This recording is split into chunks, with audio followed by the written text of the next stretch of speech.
Hi friends, இன்றைக்கி நம்ம சேனலில் நல்லா ப்ளஃபியாக மொறுமொறுன்னு பூரி எப்படி பண்ணலான்னு சொல்லிட்டு பார்க்க போகிறோம். பூரி பண்ணுறதுக்கு நான் வந்து 1 கப் அளவுள்ள கோதுமை மாவு எடுத்திருக்கேன்.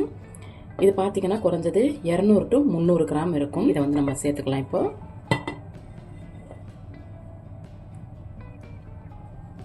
சேர்த்துட்டு இதை நல்லா கலந்து விட்டுறலாம்.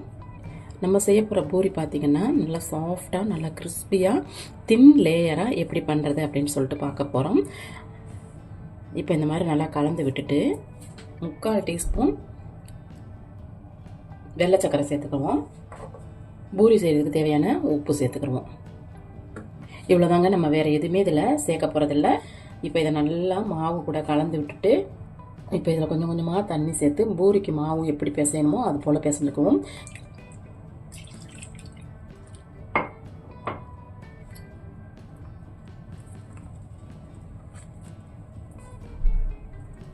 பாருங்கள், நம்ம இப்போ பூரி செய்கிறதுக்கு ஏற்ற மாதிரி மாவு வந்து நல்லா பிசைஞ்சிட்டோம். இது வந்து சப்பாத்தி மாவோட கொஞ்சம் டைட்டாக இருக்கும், ரொம்பவும் டைட்டாக இருக்காது.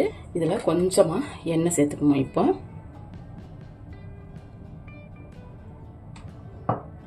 எண்ணெய் சேர்த்துட்டு இதை சுற்றிலும் நம்ம அப்ளை பண்ணிடலாம்.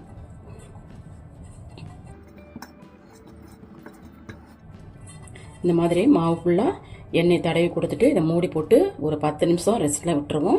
அதுக்கப்புறம் நம்ம பூரியாக ரெடி பண்ணலாம். ஓப்பன் பண்ணி பார்க்கலாம். பாருங்கள், மாவு நல்லாவே சாஃப்டாக இருக்குது. இப்போ நம்ம இதை சின்ன சின்ன உருண்டைகளாக எடுத்துக்கலாம்.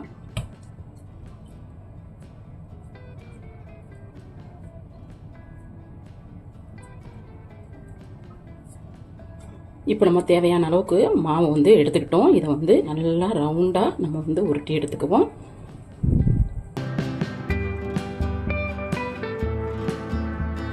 இந்த மாதிரி நல்லா ரவுண்ட் ஷேப்புக்கு சின்ன சின்ன உருண்டைகள்லாம் நம்ம உருட்டி எடுத்துக்கணும்.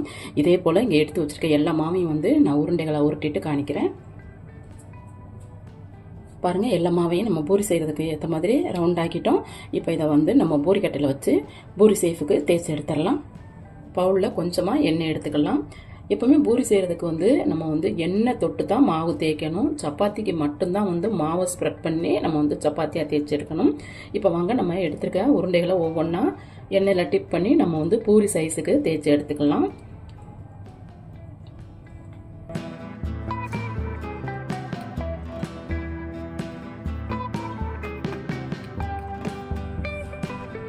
பாருங்கள், இதில் வந்து நமக்கு பூரி சைஸ் வந்து கரெக்டான ரவுண்டில் வரலை.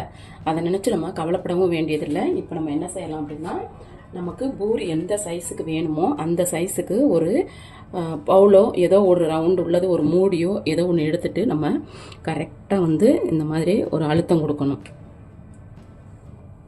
இந்த மாதிரி நம்ம அழுத்தம் கொடுக்கும்போது நமக்கு வந்து தேவையான அந்த பூரி சைஸ் வந்து கரெக்டாக கிடச்சிரும். பாருங்கள், ரொம்பவும் திக்காகவும் இருந்துடக்கூடாது, ரொம்பவும் தின்னாகவும் இருந்துடக்கூடாது. ஒரு 1/4 இன்ச் அளவுக்கு வந்து திக்னஸ் இருக்கணும். இப்போ இதை ஒரு பாத்திரத்தில் சேர்த்துக்குவோம். இந்த மாவு வந்து நம்ம கீழே போடணும்னு அவசியம் இல்லை. நம்ம நெக்ஸ்ட்டு சப்பாத்தியோ பூரியோ செய்யும்போது சேர்த்து பிசைஞ்சு செஞ்சுக்கலாம்.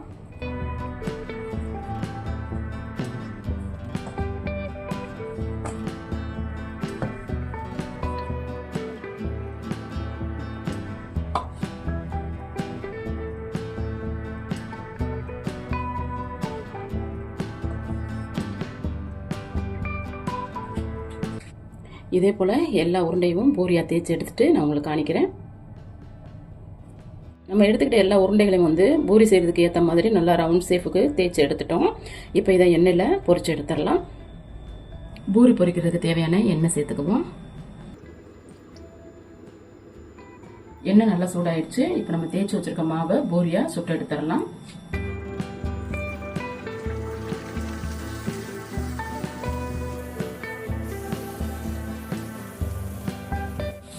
நம்ம சேர்த்துருக்க வெள்ளை சக்கரை வந்து இந்த மாதிரி நல்லா கோல்டன் ப்ரௌன் கலருக்கு நமக்கு கொடுக்கும். அதுக்காக மட்டும்தான் நம்ம வந்து வெள்ளை சக்கரை சேர்க்குறோம். அதுவும் கொஞ்சமாக தான் சேர்க்கணும், ரொம்ப சேர்த்துடக்கூடாது.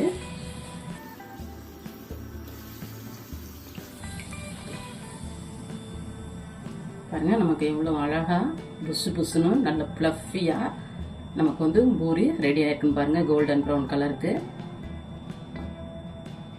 எடுத்துடலாம்.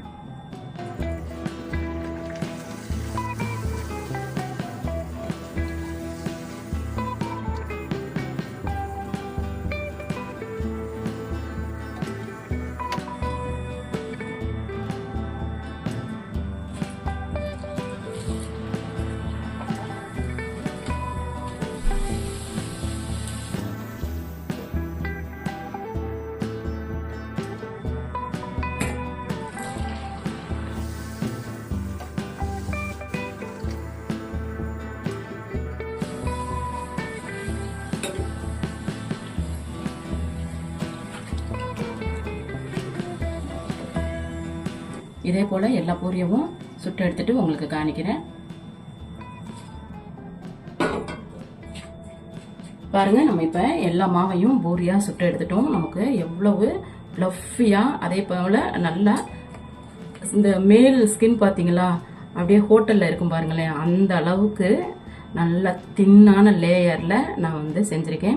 இதே போல் நீங்களும் செஞ்சு பாருங்கள். இந்த பூரிக்கு பார்த்தீங்கன்னா உருளைக்கிழங்கு குருமா அல்லது வெங்காய குருமா எது வேணாலும் வச்சு சாப்பிட்லாம். உருளைக்கிழங்கு பூரி மசாலா, வெங்காய பூரி மசாலா எப்படி பண்ணுறது அப்படிங்கிறத வந்து நான் வந்து வீடியோ போட்டிருக்கேன். அதையும் போய் பாருங்கள். பார்த்து அதே போல் செஞ்சு சாப்பிடுங்க. நான் பண்ணியிருக்க இந்த பூரி வந்து உங்களுக்கு பிடிச்சிருக்கு அப்படின்னா அந்த வீடியோக்கு ஒரு லைக் கொடுங்க. என்னுடைய சேனலை சப்ஸ்கிரைப் பண்ணுங்கள், கமெண்ட் பண்ணுங்கள், உங்கள் ஃப்ரெண்ட்ஸுக்கும் ஷேர் பண்ணுங்கள். மீண்டும் இது போல் நல்லதொரு ரெசிபியில் உங்களை சந்திக்கிறேன். அது வரைக்கும் நன்றி, வணக்கம்.